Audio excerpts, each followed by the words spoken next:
Okay, good morning. I'll start off giving you the injury update. Not much has really changed from the other day. AJ and Micah will be week to week. Taryn Johnson has an ankle. He will not practice today. We're in a walkthrough format. He will do the walkthrough. And then Von Miller is on a rest day, veteran rest day today, just like last week. So one last thing is Justin Shorter. We're going to open up his practice window starting today and get him going here. Yes. Yeah. Well, just seeing how he looks and giving him a chance to now take what he's all the hard work he's put into this point and seeing what it looks like. Hey, Sean, Micah Parsons, obviously 12.5 sacks. How rare of a player is he in terms of his ability, but also how he moves around? Unique. I think that's the best way to describe him. It's very talented, obviously athletic. They line him up all over the place, on the line of scrimmage, off the line of scrimmage. So I think Coach Quinn does a great job of being creative with those looks. What do you attribute just the growth in confidence and maturity in Oliver as he's over the 4.5 seasons? And did you see that in him when it was coming in, when you were drafting? Did you see that potential in him? Well, you must have, but just what maybe caught your eye that you saw that he would be at this point where he is? Well, I think the credit has to start with him, with Ed in this case, taking ownership of his career, and that's really where it starts, is him and his approach, in particular this year. I mentioned that before with a couple other players up front in particular, that the investment in his career, his process, his preparation during the week, he continues to mature, just getting older as it is, and I'm extremely proud of him. Not being a bigger guy, but it just seems like he's still been able to kick his game up against the run up a notch this year. Yeah. What do you think about what he said about his explosiveness maybe, or how that has enabled him to outrun so well? Yeah, for a quote-unquote smaller guy, he has great power and explosiveness. So I think that's as important as anything. I think a lot of people obviously look for that size factor. Ed doesn't have that, but he does have that explosiveness, that twitch, that power. Is the injured reserve a possibility for either AJ or Micah? We'll see. I don't know. I'm just right now, continuing to get information from our trainers and updates as we go here. Watching them on their offense, they're averaging 7 points a game for the last 6 games. What do you think about the way they've been able to attack teams downfield and really win everywhere? Thank you for that. No, they're explosive. I think they're very talented offense. I think well coached really across all 3 phases of their team with offense, defense, and special teams. And they're, as you've seen and you mentioned, they're hard to stop. And when you do get them to third down, they're the number 1 team in third down in the NFL. So, it's gonna take a heck of an effort defensively. Sean, do you think the team gets any juice watching Miami pull that game the other night? Now you gain the game out of there. Do you think you get any juice out of that this week? Yeah, I'm sure a little bit, right? But having said that, we're focused on obviously what's right in front of us with Dallas this week. That obviously helped a little bit as well. So I think that's just it kind of goes along with just taking it one week at a time. Sean, this is the second time this year that teams come to Buffalo scoring a ton of points, looking unstoppable. Miami back to the October 1st game against Dallas. When you see a team that's looking that way, are there any sort of key points that you look to try to disrupt an offense that, as I say, has looked unstoppable against Liverpool? Yeah, no, that's a good question. I think that we have to start with ourselves and making sure that we're fundamentally strong. That in particular we tackle well, get off blocks, and they're a tough matchup. You know, those matchups. It's a matchup game. They're a tough matchup because of the skill that they possess. And I think Dak is playing really well. And you know, as I said before, you know, Mike McCarthy, Brian Schottenheimer, two really good coaches who have coached in this league a long time, have a lot of experience. Yeah, Sean, Vaughn's been in that 22 to 26 in that range so far. With no AJ, how ready is he to maybe increase that? Well, I thought Vaughn, you know, took a step forward last week in the Kansas City game, and you know, that's what we're continuing to look forward to going forward here with taking it 1 week at a time.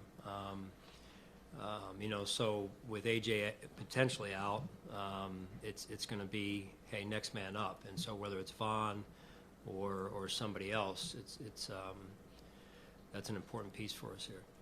How much has Joe Brady's presence Excuse me. changed your view or the team's view on Josh's running? And how much he's committed to, or if that's changed since the beginning of the season? In terms of Joe's philosophy on that or approach or Or- like, Maybe even your willingness to let him run more. I don't Yeah. know if there's anybody responsible for that's opened up a little bit. yeah. You know, I think it's just more, you know, my philosophy hasn't changed on it. Joe has embraced it, and I think we're aligned on that as well philosophically, and I think Josh has done a pretty good job with it in terms of playing the position, and yet, you know, Joe's put him in positions too to use his legs in some design runs, and I think that's worked well.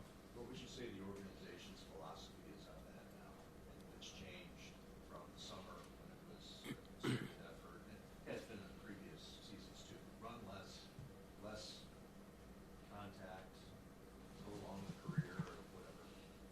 Well, I think just overall, when you're talking about the face of the franchise in terms of your quarterback, and this is true for you know, any quarterback that operates in that capacity, like Josh does for us in this organization, is the key word is responsible, right? So responsibility falls on the coaches to make sure we're you know, being calculated with it, and then responsibility with Josh, and that he is knowing when and where, and so, and then how to proceed when you are running, in terms of going down, getting out of bounds, what have you. So I believe we've continued to move the meter in a good direction, everything in moderation.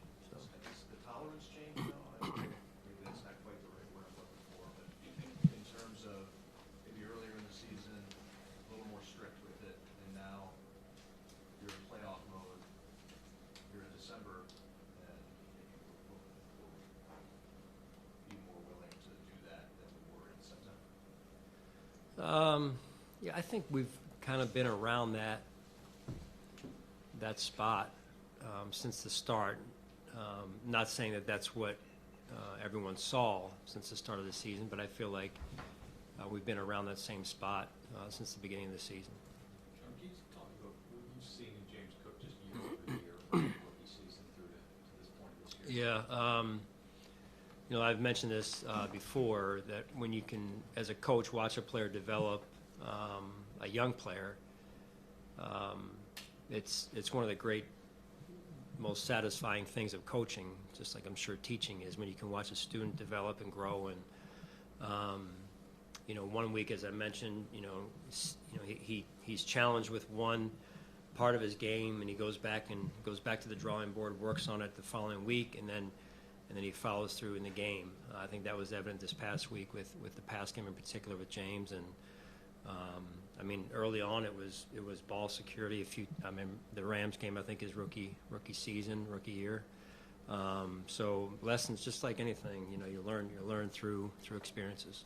Sean, can you comment on DJ Mangus, what his role is, adding him to your coaching staff here? Yeah, so DJ, William & Mary alum, even though I did not know DJ personally. Joe knew DJ, and they spent some time together, obviously, years ago, and then DJ being right here at UB just prior to joining us, you know, backfilling a spot, you know, obviously with the coordinator change there.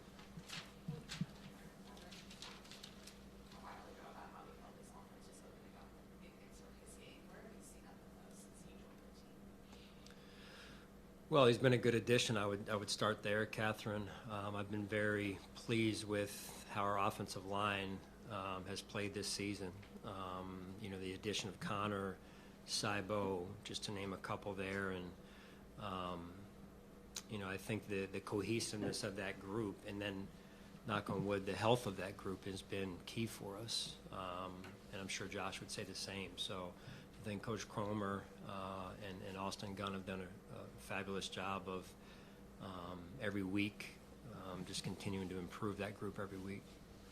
Sean, I understand why you use responsible as a word that you want to associate with Josh.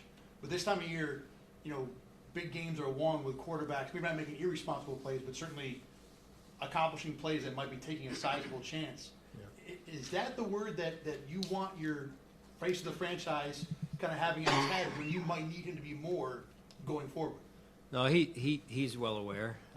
Josh is a competitor, and we all, this time of year, we all do what you got to do, and you know, that's it's just kind of one of those things that's understood this time of year, that game's on the line.